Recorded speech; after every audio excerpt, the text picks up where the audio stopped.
PMC ప్రేక్షకులందరికీ కూడా వల్లల్లార్ విజ్ఞానములోనికి స్వాగతం, సుస్వాగతం. గురువుగారైనటువంటి బ్రహ్మర్షి పితామహ పత్రిజీ గారికి ఆత్మపూర్వకమైన సాదర ప్రణామాలు. మరియు అమరత్వ గురువులైనటువంటి రామ్తా మాస్టర్ గారికి, వల్లల్లార్ రామలింగస్వామి గారికి, మహా అవతార్ బాబాజీ గారికి, శ్రీపాద శ్రీవల్లభుల వారికి ఆత్మపూర్వకమైనటువంటి ప్రణామాలు తెలియజేసుకుంటున్నాను. Welcome masters. మీ అందరికీ కూడా స్వాగతం, సుస్వాగతం. వల్లల్లార్ విజ్ఞానం మనం అధ్యయనం చేస్తున్నాము. వల్లల్లార్ గారు ఏదైతే జ్ఞానాన్ని మానవాళికి అందించారో, అంటే తాను తన సాధన ద్వారా, తన నైపుణ్యాల ద్వారా తాను మొత్తాన్ని అవగతం చేసుకొని ఏదైతే తాను అమరత్వ సిద్ధిని పొందారో ఆ సిద్ధి యొక్క జ్ఞానాన్ని మనందరికీ అందిస్తూ ఉన్నారు. దాంట్లో భాగంగానే ఆయన మనకి జీవకారుణ్యమే ఒక మోక్షానికి మార్గం అని చెప్పారు. ఆ తర్వాత మోక్షం తర్వాత కూడా ఇంకా సిద్ధి ఉంది అన్నారు. ఆ సిద్ధిని ప్రాప్తించుకోవడానికి మన శరీరాన్ని 3 పరిణామ క్రమాల్లో తీసుకుని వెళ్ళారు అని చెప్పారు. మనం గత ఎపిసోడ్లో మనం అవి నేర్చుకున్నాము. ఒకటి ప్యూర్ బాడీ, శుద్ధ శరీరముగా మనం చెప్పుకుంటాము. దానినే మనం మరణరహిత స్వచ్ఛమైన భౌతిక శరీరం అంటాము. మరణరహిత స్వచ్ఛమైన భౌతిక శరీరం అంటాము. దాన్నే మనం శుద్ధ భౌతిక దేహంగా కూడా, ప్యూర్ బాడీగా కూడా మనం చెప్పుకుంటాము. అంటే మన శరీరం నుంచి ఎలాంటి దుర్వాసనలు రాకుండా ఒక శుద్ధమైన ఉష్ణము ఉత్పత్తి జరిగి శరీరం మొత్తం కూడా స్వచ్ఛంగా మారిపోయి ఒక డైమండ్ ఎలాగైతే స్వచ్ఛంగా ఉంటుందో అలాంటి వజ్రం లాంటి, ఒక స్వర్ణము లాంటి, మలినాలు లేని సువర్ణము లాంటి శరీరం మనం తెచ్చుకోవాలి. దానికోసం మనం మనలో ఉష్ణాన్ని పెంపొందించేటువంటి ఆహార పదార్థాలు మనం తీసుకోవాలి. అందుకే వల్లల్లార్ గారు చల్లని నీటిని వాడొద్దు అంటారండి. స్వామివారు ఎప్పుడూ కూడా వేడిగా ఉన్న నీటిని వాడాలి అంటారు. అంటే ఒక గ్లాస్ నీరు గనక మనం తీసుకుంటే, లేదా 3 గ్లాసుల నీరు గనక మనం తీసుకుంటే దాన్ని వేడి చేసి అది 1 గ్లాస్ అయ్యేంత వరకు దాన్ని మరిగించి ఆ 1 గ్లాస్ యొక్క నీటిని తీసుకోవాలి అని చెప్పి అంటారు ఆయన. ఎందుకంటే చల్లటి పదార్థము అనేది మనలో ఉన్నటువంటి ఉష్ణాన్ని తీసేస్తుంది. ముఖ్యంగా చల్లటి పదార్థము అనేది ఒక రకమైనటువంటి ఆ కఫాన్ని ఫామ్ చేస్తుంది మన లోపల. ఆ కఫం అనేది మానవుడిని వృద్ధాప్యం వైపుగా, రోగాల వైపుగా తీసుకొని వెళ్తుంది. కాబట్టి చల్లటి పదార్థాలకు సాధ్యమైనంత వరకు దూరంగా ఉండండి అంటారు. ఏదైనా వేడిగా ఉండేది తీసుకో, అంటే నీరు వేడి చేయడం ఎలాగో అలాగే శరీరానికి చలువ కలిగించే కొన్ని ఆహార పదార్థాలు ఉంటాయి. వాటిని కూడా సాధ్యమైనంతగా అవాయిడ్ చేయమంటారు. ఆఫ్కోర్స్ మనది ఉష్ణదేశం కాబట్టి మనం ఏం చేస్తుంటామంటే మన శరీరాన్ని చల్లబరచడం కోసం మనం కొన్ని తీసుకుంటాం. ఈ కీరా దోసకాయ లాంటివి కానీ, కొన్ని మన శరీరం కూల్ అయ్యేటువంటి పటిక బెల్లం లాంటివి కానీ కొన్ని మనం వాడుతూ ఉంటాం. అది సహజంగానే వాడుతుంటాం, ఎందుకంటే మనది ఉష్ణదేశం కాబట్టి. కానీ స్వామివారు ఏమంటారంటే మీ శరీరం మరణరహితమైనటువంటి శుద్ధమైన ఉష్ణదేహంగా ఉండాలి అంటే వాటిని కూడా మీరు అవాయిడ్ చేయండి. ఎలాంటి ఆహార పదార్థాలు తీసుకుంటే మీలో ఉష్ణం జరింపజేస్తుందో, అంటే ఫర్ ఎగ్జాంపుల్ ఒకటి చెప్తాను, వంకాయ లాంటి పదార్థాలు, అలాగే మన పోపుల పెట్టెలో ఉండేటువంటి వేడిని పెంచేటువంటి నువ్వు లాంటి పదార్థాలు, నువ్వులు, అలాగే మన మసాలా పదార్థాలు మనం వాడుతూ ఉంటాం కదండి. వాటి గురించి స్పెషల్ ఎపిసోడ్లో మళ్ళీ చెప్తాను. జస్ట్ చూచాయిగా మీకు చెప్తున్నాను. మన శరీరంలో ఉష్ణాన్ని కలిగించే పదార్థాలు తీసుకోవాలి. శరీరాన్ని కూల్ చేసేటువంటి ఆహార పదార్థాలను ఎట్టి పరిస్థితుల్లోనూ మీరు లోపలికి తీసుకోవద్దు అని చెప్తారు స్వామివారు. కొన్ని రకాల మూలికల యొక్క ఆకులు కానీ, వాటి వేర్లు కానీ ఉంటాయి. అవి కూడా మన శరీరంలో ఏం చేస్తాయి అంటే వేడిని ఉత్పత్తి చేస్తాయి. ఒక ఉష్ణాన్ని, శుద్ధ ఉష్ణాన్ని ఉత్పత్తి చేసేటువంటి అలాంటి పదార్థాలను కనుక మనం తీసుకుంటే మన శరీరంలో ఆ కఫం అనేది లేకుండా పోతుంది. అలాగే స్వామివారు కొన్ని రకాల ఆ పొడులు కూడా ప్రిఫర్ చేస్తారు. ఎందుకు అంటే కఫం అనేది బయటికి వెళ్ళిపోవడం కోసం. ప్రతిరోజు ఉదయమే మానవుడి యొక్క జీర్ణాశయంలో ఏర్పడ్డటువంటి ఆ పసుపు రంగు అనేది ఉంటుంది కదా, ఆ పసుపు రంగు కఫం అనేది బయటికి వెళ్ళిపోవాలి. నోరు శుభ్రం, చూడండి చిన్న విషయం కూడా చెప్పుకుంటూ వచ్చారండి. అది చాలా డేంజర్ అంట. మన శరీరానికి చాలా ప్రమాదకరం. ఎన్నో రకాల రోగాలు రావడానికి ఆ పసుపు రంగు పదార్థం కారణం అంటారు. అది మన లివర్ నుంచి ఉత్పత్తి అవుతుంది. దాన్ని అరికట్టాలి అని చెప్పి అంటారు. దానికోసం ఆయన ప్రత్యేకమైనటువంటి కొన్ని పొడులను కూడా ఆయన సజెస్ట్ చేస్తారు. సో అలా మన దేహాన్ని శుద్ధ భౌతిక శరీరంగా మనం ఏర్పాటు చేసుకోవాలి. అలా ఏర్పాటు చేసుకునేలా మనం ఆహార పదార్థాలను స్వీకరిస్తూ ఉండాలి. ఆ తర్వాత అక్కడి నుంచి మన బాడీ దేనిగా మారుతుందంటే గ్రేస్ లైట్ బాడీగా మారుతుంది. అక్కడి నుంచి మన దేహం గ్రేస్ లైట్ బాడీగా అంటే ఆ ప్రణవ శరీరంగా మారుతుంది. ఈ ప్రణవ దేహము అనేది మనకి సంక్రమించినప్పుడు మన శరీరం నుంచి నాదం ఉత్పత్తి అవుతుందండి. మన శరీరం నుంచి ఓంకార నాదము సైతం ఉత్పత్తి అవుతుంది. మన శరీరం నుంచి నాదం వినబడుతూ ఉంటుంది. ఇక్కడ మనం ఈ గ్రేస్ లైట్ బాడీ కోసం మనం ఏం చేయాలి అంటే మానసికంగా మనం కొన్ని ఎలాగైతే ఉండాలో అలాంటివి మాత్రమే మనం స్వీకరిస్తూ ఉండాలి. మానసికంగా అంటే మీ కామము కానీ, మోహము కానీ, మదము కానీ, మాత్సర్యము కానీ మనం చెప్పుకుంటాం కదా, కామ, క్రోధ, లోభ, మోహ, మదమాశ్చర్యాలు, వాటన్నింటినీ కూడా మీ యొక్క అదుపులో ఉంచుకోవాలి. మీ యొక్క మానసిక స్థాయిలో వీటి గురించినటువంటి అతి అయిన ఆలోచనలు వద్దు అంటారు. అందుకే ఆయన ఒక ప్రార్థన కూడా ఆయన చేస్తారు. మనం చెప్పుకుంటాం నెక్స్ట్ ఎపిసోడ్లో ఆ ప్రార్థన కూడా. కోపాన్ని కానీ, ఆ కామాన్ని కానీ, మోహాన్ని కానీ, మదాన్ని కానీ, మాత్సర్యాన్ని కానీ నాలో ఏర్పాటు కాకుండా ఓ అరుట్పెరుం జ్యోతి నన్ను ఒక శిక్షకుడిగా చేయి, ఆ నైపుణ్యాన్ని నాకు తయారు చేయని చెప్పంటారు. అంటే తనలోనే ఉన్న తానే అయి ఉన్నటువంటి ఆ దైవానికి ఆయన ప్రార్థిస్తూ ఉంటారు. ఇవన్నీ మానసిక పరమైనటువంటి సరికానివన్నీ కూడా నాలోంచి తీసివేయబడాలి అని చెప్పి ఆ సంకల్పంతో ఆయన సాధన చేసేవారు. అలా మానసికమైన స్థాయిలో మనం ప్యూర్గా తయారైనప్పుడు మనకి ప్యూర్ ఫిజికల్ బాడీ తయారవుతుందో అదేవిధంగా గ్రేస్ లైట్ బాడీ కూడా తయారవుతుంది. అలాగే జ్ఞానానికి సంబంధించినటువంటి ఆలోచనలు మనం చేస్తూ ఉండాలి. జ్ఞానం అంటే ఏంటి, ఆత్మ అంటే ఏంటి, మోక్షం అంటే ఏంటి, ఒక అమరత్వ సిద్ధి అంటే ఏమిటి, జన్మ ఎన్ని తలాలు ఉన్నాయి, ఆ తలాలన్నిటిలోకి మనం ఎలా ప్రవేశించగలము, మన మస్తిష్కము ఏంటి, మనలో ఉన్నటువంటి ఆ తత్వాలు 96 తత్వాలు అన్నాం కదా, 96 తత్వాలు ఏమిటి, ఇలాంటి జ్ఞాన సంబంధమైనటువంటి విషయాల మీద మనం విచారణ చేస్తూ ఉంటే ఆ విచారణ ఫలితంగా మన మస్తిష్కంలో ఉన్నటువంటి కణాలలో ఆ జ్ఞానం అనేది ప్రజ్ఞగా మారి నిక్షిప్తం కావడం మొదలవుతుంది.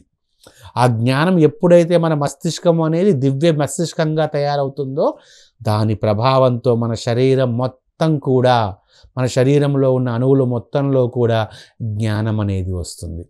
సో జ్ఞాన సంబంధమైన విషయాలు చర్చిస్తూ ఉండాలి, జ్ఞాన సంబంధమైన విషయాలు నేర్చుకుంటూ ఉండాలి, జ్ఞాన సంబంధమైన విషయాన్ని మనం వింటూ ఉండాలి, గురువుల ముఖతా కానీ పుస్తక రూపంలో కానీ. వీటన్నిటి ఫలితంగా మనకి ఏం దేహం ఏర్పడుతుంది, ప్రణవ దేహము ఏర్పడుతుంది. దాన్ని మనం ఏమంటామంటే ఇంగ్లీష్లో గ్రేస్ లైట్ బాడీ అంటాము. దాని తర్వాత మూడో స్టెప్గా ఏమవుతుందంటే, సో మనకి ప్యూర్ బాడీ ఏర్పడింది, సౌండ్ బాడీ ఏర్పడింది. అంటే ప్యూర్ బాడీ అంటే స్వచ్ఛమైన భౌతిక శరీరము, సౌండ్ బాడీ అంటే గ్రేస్ లైట్ బాడీగా చెప్పుకుంటాము.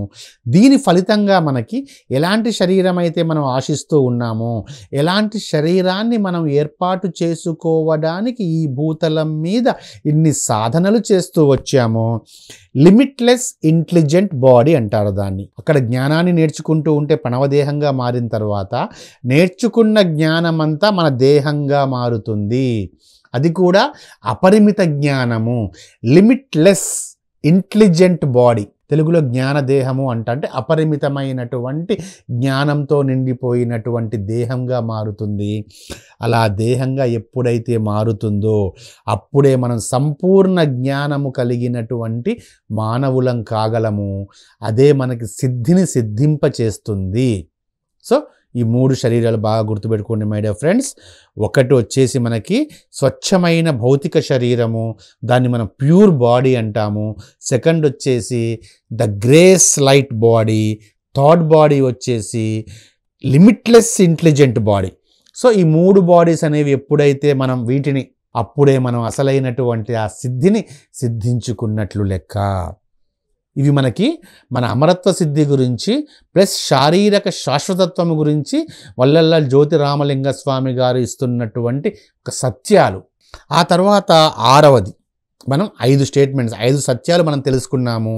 6వ సత్యం ఏంటంటే ప్రకృతి అనేది మీ చుట్టూ మరియు మీ లోపల ఉండేలా ఆశీర్వదించబడింది.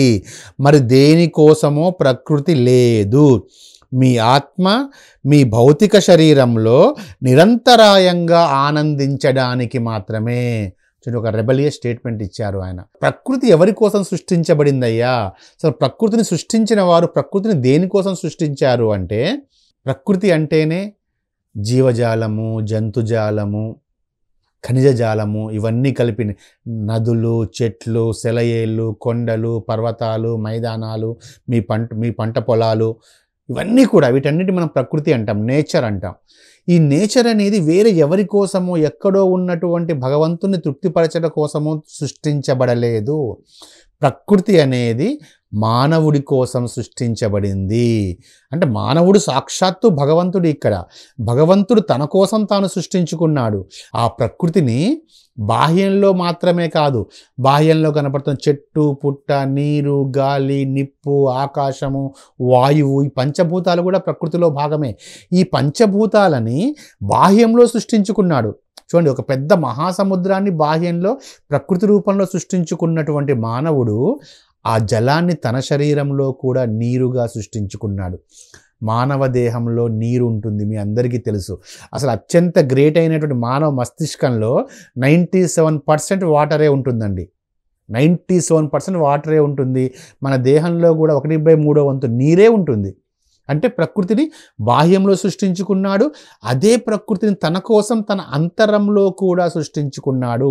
నిప్పు బాహ్యంలో ఉంటుంది, అదే నిప్పు అనేది ఉష్ణం రూపంలో తన కణాలలో కూడా ఉంటుంది. మీ కణ విభజన జరిగినప్పుడు మీలో ఉష్ణం ఉత్పత్తి అవుతుంది. అలాంటి ఉష్ణమే మన శరీరంలో లేకపోతే మీరు తిన్న ఆహారం జీర్ణం అయ్యేదే కాదు. హైడ్రోక్లోరిక్ యాసిడ్ రూపంలో మీ జీర్ణాశయంలో ఉన్నటువంటి ఉత్పత్తి అయ్యేటువంటి ఆ యాసిడ్, ఆ ఉష్ణమే మీ ఆహారాన్ని జీర్ణం చేస్తుంది. సో బయట ఉన్న నిప్పుని తన శరీరంలో కూడా ఉంచుకున్నాడు. బయట మొత్తం గాలి విస్తరిస్తూ ఉంటుంది, బయట గాలి సృష్టించుకున్నాడు, అదే గాలి తన శరీరం లోపల కూడా సృష్టించుకున్నాడు. శ్వాస రూపంలో గాలిని, నీటి రూపంలో ఆ జలాన్ని, ఉష్ణ రూపంలో నిప్పుని సృష్టించుకున్నాడు. ఆ తరువాత మనకి ఆకాశం, మీ బ్రెయిన్లో ఆకాశాన్ని సృష్టించుకున్నాడు. ఈ బ్రెయిన్ అంతా చిదాకాశం అని చెప్పుకున్నాం కదా, చిదాకాశం అని బ్రెయిన్లో ఆకాశాన్ని సృష్టించుకున్నాడు. తరువాత పంచభూతాల్లో ఒకటైన భూమిని, అసలు నీ శరీరాన్ని ఒక మట్టి ముద్దలా మనం భావిస్తే మన శరీరం నిర్మించబడిందే భూమితోటి. అంటే భూమిలో ఏవైతే మినరల్స్ ఉంటాయో జాగ్రత్తగా అర్థం చేసుకోవాలి. ఒక భూమిలో ఏవైతే ఖనిజాలు, ఏవైతే మినరల్స్, సోడియం, పొటాషియం, ఇవన్నీ ఏవైతే ఉంటాయో, సోడియం, పొటాషియం, అల్యూమినియం, బెరిలియం, ఎన్ని ఖనిజాలు అయితే ఉంటాయో అండి, ఆ 106 మూలకాలు కూడా మానవుని శరీరం లోపల ఉంటాయి. ఈవెన్ ఆ సిలీనియంతో సహా. నీ బోన్ మ్యారోలో తీసుకుంటే కాల్షియం అనేది ఉంటుంది, అట్లా ఒక మెగ్నీషియం అనేది ఉంటుంది. ప్రతి మూలకం, ఐరన్ మన బ్లడ్లో ఉంటుంది. సింపుల్గా చెప్పాలంటే బాహ్యంలో ఉండేటువంటి ఇనుము అనేది మన శరీరంలో ఐరన్ Fe రూపంలో మీ బ్లడ్లో ఉంటుంది. ఇంకా మీ యూరిన్లో, మీ క్రియాటిన్లో, బాహ్యంలో ఏవైతే మూలకాలు ఉన్నాయో అన్ని మూలకాలు కూడా మీ శరీరంలో మీరు సృష్టించుకున్నారు. అందుకే ప్రకృతి బయట కూడా మానవుడి కోసం సృష్టించబడింది, లోపల కూడా మానవుడి కోసం సృష్టించబడింది. దేనికి చేసుకున్నాడు మానవుడు? ఎందుకంటే భగవంతుడు భూతలం మీదికి వచ్చినప్పుడు ఈ దేహంలో ఉండి నేను ఒక ఆనందాన్ని అనుభవించాలి, నేను ఒక బ్రహ్మానందంగా జీవించాలి అని అనుకొని మన దేహాన్ని ఒక అంతఃపురంలాగా సకల సౌకర్యాలు, అంతే కదండి. ఒక మహారాజు ఒక చోట ఒక విడిది చేయడం కోసం వచ్చినప్పుడు అది తాత్కాలికమా లేకపోతే శాశ్వతమా అనేది కూడా ఆలోచించకుండా ఒక బ్రహ్మాండమైన కోటనే కట్టుకుంటాడు తాను ఉండడానికి. అలాగే మానవుడు ప్రకృతిని బయట, అదే ప్రకృతిని లోపల వేసుకొని భగవంతుడు మానవుడిగా అవతారం ఎత్తినప్పుడు ఈ మానవ దేహాన్ని నిర్మించుకున్నాడు. అందుకనే మానవ దేహం శాశ్వతమైనది, మానవ శరీరం పవిత్రమైనది, మానవ శరీరం అనంతమైనది, మానవ శరీరం అద్భుతమైనది. మానవ శరీరాన్ని మీరు బయట రోబోస్తో మీరు నిర్మించవచ్చుగాక, కానీ ఆర్గాన్స్ మీరు పెట్టలేకపోతున్నారు కదా. మీరు బయట ఆర్టిఫిషియల్ ఇంటెలిజెన్స్లో రోబోస్ని జస్ట్ నీ ప్రోగ్రామింగ్, నీ బ్రెయిన్ మాత్రమే ఉంటుంది, కానీ రోబో లోపల ఒక హార్ట్ మీరు పెట్టలేకపోతున్నారు, కిడ్నీస్ మీరు పెట్టలేకపోతున్నారు, ఒక జీర్ణాశయాన్ని మీరు కృత్రిమంగా తయారు చేయగలరా? గుండెని తయారు చేయగలుగుతున్నారు. ఇక జీర్ణాశయాన్ని కూడా ల్యాబ్లో కృత్రిమంగా తయారు చేయలేరు. ఎందుకంటే భగవంతుడి స్థితిలో ఉండి భగవంతుడి కోసం తయారు చేసుకున్నది. అందుకే ఈ మానవ దేహాన్ని మనం అంత తేలికగా వదిలిపెట్టకూడదు. మన కన్ను తయారు చేయడానికి కొన్ని లక్షల కోట్ల రూపాయలు అవుతాయి. అంత మెగా పిక్సెల్ ఉంది మన కన్ను. మన గుండెని కూడా ఏదో తాత్కాలికంగా స్టంట్స్ అవి పెట్టి పని చేయించగలుగుతున్నారు కృత్రిమంగా, కానీ ఒక గుండెని తయారు చేయలేకపోతున్నారే. ఎందుకు తయారు చేయలేరు కూడా. అది ఎప్పటికీ సాధ్యం కాదు. ఎందుకంటే అది భగవంతుడి స్థితిలో ఉన్నప్పుడు ఆ భగవంతుడు తయారు చేసుకున్నది. అందుకే ఈ దేహాన్ని ఎట్టి పరిస్థితుల్లోనూ విరమణ చేసుకోవద్దు, దేహ విరమణ వద్దు అని చెప్పి వల్లల్లార్ జ్యోతి రామలింగ స్వామి గారు ఉద్ఘాటన చేస్తున్నారండి. 7వ స్టేట్మెంట్ ఉంటుందండి. 7వ స్టేట్మెంట్ మనకి ఎలా ఇస్తారంటే, మరణాన్ని ఎలా జయించాలో తెలియని వాడికి అసలు ఏమీ తెలియదు అంటున్నారు. మరణాన్ని ఎలా జయించాలో తెలియని వాడికి నిజానికి ఏమీ తెలియదు అంటున్నారండి. చూడండి ఎంత డైరెక్ట్ స్టేట్మెంట్ ఆయన ఇచ్చారో. గొప్ప జ్ఞానం నేర్చుకున్నామనుకుంటారు, గొప్ప ధ్యానాలు చేశామనుకుంటారు, అతి కఠినమైనటువంటి యోగము చేశామనుకుంటారు. కానీ నువ్వు గనక మరణాన్ని జయించడం చేత కాకపోతే, కనీసం నువ్వు మరణాన్ని జయించావా లేదని కాదు, కనీసం మరణాన్ని జయించవచ్చు అన్న ఆలోచన సైతం నీకు రాకపోతే నీకు నిజానికి ఏమీ తెలియదు, నువ్వు మళ్ళీ ఒక జన్మ తీసుకోవాల్సిందే అని చెప్పి చాలా గట్టిగా చెప్తున్నారండి. నువ్వు సాధిస్తావా, ఈ జన్మలో సాధిస్తావా, వచ్చే జన్మలో సాధిస్తావా?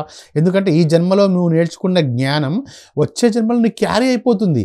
ఇప్పుడు నువ్వు కనీసం, ఆయన ఒక విజ్ఞాపన ఏం చేస్తాడు, నువ్వు కనీసం మరణాన్ని జయించవచ్చు అన్న జ్ఞానం నేర్చుకో. ఆ తర్వాత నువ్వు జన్మ తీసుకున్నప్పుడైనా ఇది క్యారీ ఫార్వర్డ్ అవుతుంది. కాబట్టి ఈ జ్ఞానం అనేది నెక్స్ట్ జన్మలో అయినా సరే నువ్వు మరణాన్ని జయించగలవేమో. వీలైతే ఈ జన్మలోనే జయించే ప్రయత్నం చేయి, లేదా కనీసం జయించవచ్చు అన్న జ్ఞానాన్ని నీ మస్తిష్కంలో పెట్టుకో. జయించవచ్చు, మరణాన్ని జయించవచ్చు, మరణం అనేది లేదు, మరణాన్ని జయించే జ్ఞానం ఉంది. ఆహారంలో మార్పు ద్వారా, ఆలోచనలో మార్పు ద్వారా, ఆధ్యాత్మికతలో మార్పు ద్వారా మరణాన్ని జయించి శాశ్వతంగా జీవించవచ్చు. కనీసం ఈ జ్ఞానాన్ని అన్నా నువ్వు నేర్చుకో. నువ్వు ఈ జ్ఞానాన్ని కూడా నేర్చుకోలేకపోతే నువ్వు నేర్చుకున్నది అంతా కూడా నువ్వు నిజంగా ఏమీ నేర్చుకోనట్లే. అందుకే మరొకసారి చెప్తున్నాను, మరణాన్ని ఎలా జయించాలో తెలియని వాడికి నిజానికి ఏమీ తెలియదు. చాలా స్టేట్మెంట్ ఇచ్చారండి రామలింగ స్వామి గారు. చాలా సాత్వికంగానే కనబడతారు, కానీ తాను చెప్పేటువంటి జ్ఞాన విషయాలు మాత్రం ఎంతో సూటిగా ఉంటాయి, స్పష్టంగా ఉంటాయి. అవతల వారి గుండెని చీల్చుకుంటూ అవతలకు వెళ్ళిపోతాయి. సత్యాలే మాట్లాడతారు. నేను ఇంకా ఆయన్ని మీకు పరిచయం చేస్తున్నాను అంతే.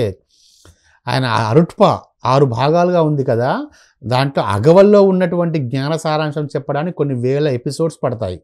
మీకు పరిచయం చేస్తున్నాను. ఆ పరిచయంతో మీరు ఆయన్ని అధ్యయనం చేయండి. మీరు ఆయన్ని ఇంకా అధ్యయనం చేస్తే మరింత జ్ఞానం మీకు అందుతుంది. నెక్స్ట్ 8th సత్యాలను అంటున్నారు, మనకు అవసరమైనటువంటి ప్రతి దానితో మనం ఇక్కడ జన్మించాం. మనకు అవసరమైన ప్రతి దానితో మనం ఇక్కడ జన్మించాము. కాబట్టి మనం చనిపోవాల్సినటువంటి అవసరము లేదు. మన స్వంత భౌతిక శరీరంతో శాశ్వతంగా జీవించడానికి వేగంగా పనిచేయండి అంటున్నారు ఆయన. అంటే ఇక్కడ స్వామివారు చెప్పిన యొక్క మాట యొక్క గూఢార్థం ఏంటంటే, ఆ గూఢార్థంలో నిబిడీకృతమైన సత్యం ఏంటి అంటే, మనకి ఏవైతే కావాలో అన్నిటితోనే వచ్చాం కదా మనం ఇక్కడికి. మనం జీవించడానికి మనకి ఏవేవైతే అవసరం పడతాయో వాటన్నిటితో కూడా మనం వచ్చాం ఇక్కడికి. మనకి ఆహారం కావాలి, మనం చెట్లను సృష్టించుకున్నాం, పండ్లను సృష్టించుకున్నాం. మనకి నీరు కావాలి, ఎందుకంటే మన శరీరంలో కూడా నీరు ఉంది కాబట్టి నీరు కావాలి. మనం ఎన్నో సెలయేళ్ళని, నదులని, చెరువులు సృష్టించుకున్నాము. మనకు శ్వాస కావాలి, వాయువు సృష్టించుకున్నాము. మనకి ఇక్కడ ఏం కావాలో, మనం ఇక్కడ జీవించడానికి ఏమేమి కావాలో అన్నీ రెడీగా పెట్టుకొని సృష్టించుకొని వచ్చాము ఇక్కడికి. అలా వచ్చినప్పుడు మళ్ళీ ఎందుకు వెనక్కి వెళ్ళిపోవాలి? సింపుల్ ఎగ్జాంపుల్ కదండి. ఒక ఇంట్లో మనం నివసించాలనుకున్నాము. ఏం చేసాం? మనం ఆ ఇంటిని మంచి చక్కగా కట్టుకున్నాము, ఒక మంచి విల్లాలాగా కట్టుకున్నాము, గాలి వచ్చేట్లు కట్టుకున్నాము, చుట్టూ మొక్కలు వేసుకున్నాము, పూల మొక్కలు వేసుకున్నాము, పండ్ల మొక్కలు వేసుకున్నాము, ఇంకా ఎండాకాలంలో కూలింగ్ కోసం ఏసీ లాంటివి పెట్టుకున్నాం. అన్ని సౌకర్యాలు అన్ని సదుపాయాలతో ఒక అద్భుతమైనటువంటి ఇంటిని మీరు నిర్మించుకున్న తర్వాత మీరు ఆ ఇంట్లో ఉండొచ్చు కదా. ఆ ఇంట్లో మీరు ఒక 1 year ఉండి ఇక నేను ఉండను, నేను వెళ్ళిపోతాను అని మీరు ఎలా అంటున్నారు? ప్రశ్నిస్తున్నారు రామలింగ స్వామి గారు. మీరు ఉండడానికి ఒక ఇల్లుని మీరు కట్టుకున్నారు. ఆ ఇంట్లోకి వచ్చారు, మీరు 1 సంవత్సరం పాటు ఉన్నారు, ఆనందించారు. అమ్మ వద్దుగా నేను వెళ్ళిపోతాను, నాకు సరిపోయింది ఇది అంటారా మీరు? ఆ ఇంట్లో ఉన్నంతకాలం ఆ ఇంటిని మీరు అనుభవించాలి. అందుకోసం మీరు కట్టుకున్నారు కదా, మీరు చనిపోవడానికి కాదు అని చెప్తున్నారండి ఆయన. అందుకే మన స్వంత భౌతిక శరీరంతో శాశ్వతంగా జీవించడం వేగంగా పనిచేయండి అంటున్నాను. ఇక్కడ వేగంగా పనిచేయండి అంటే దాని అర్థం ఏంటంటే జ్ఞానాన్ని మరింత ఎక్కువగా నేర్చుకోండి అని.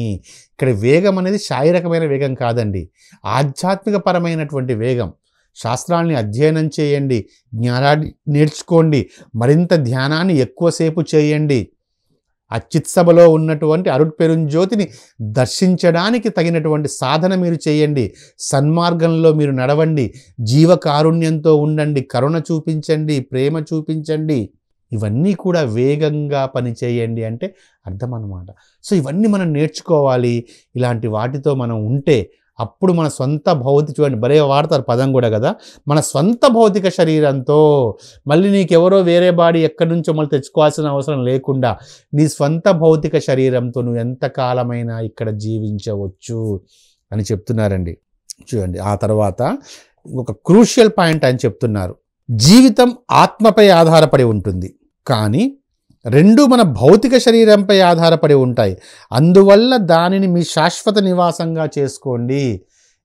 ఇంతవరకు మనం ఏం చెప్పుకుంటూ వచ్చామంటే ఆత్మ అత్యంత అద్భుతమైనది. ఆత్మ శరీరం మనకి పనికిరానిది.